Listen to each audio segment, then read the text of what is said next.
Okay, done na tayo sa black primer. 2 to 3 thin coats yung in-apply natin. So covered na siya. Tapos pati dito si Dark Redeemer, done na rin tayo.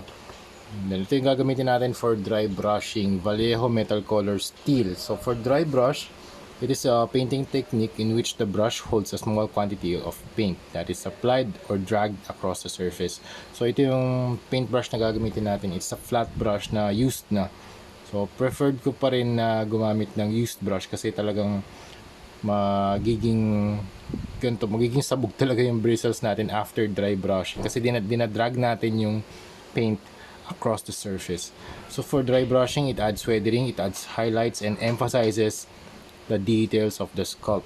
Okay, so try na natin dito sa action figures natin. Maglagay lang tayo ng konti dito sa palette, tapos wipe natin yung excess dito sa paper.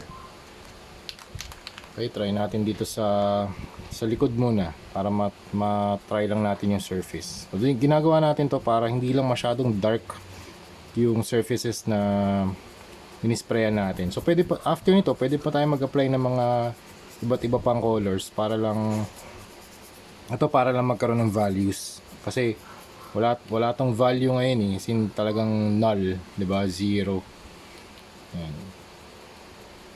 Very dark values yung action figure natin ngayon. Ngayon, if you apply the dry brushing technique, nagkakaroon siya ng lighter values. Nakikita natin yung mga highlights kasi na-emphasize niya yung details ng sculpt eh. Ayan. Pati sa face. Ayan.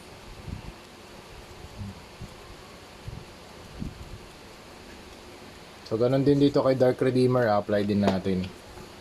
Try natin dito sa fleur de lis detail niya sa chest. Ang ganda.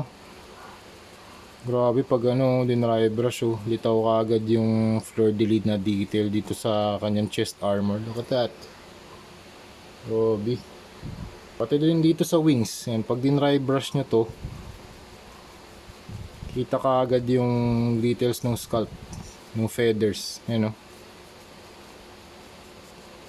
Kaya sa akin, kung magko-custom ako, ito yung una kong pag-aaralan kung paano mag-dry brush.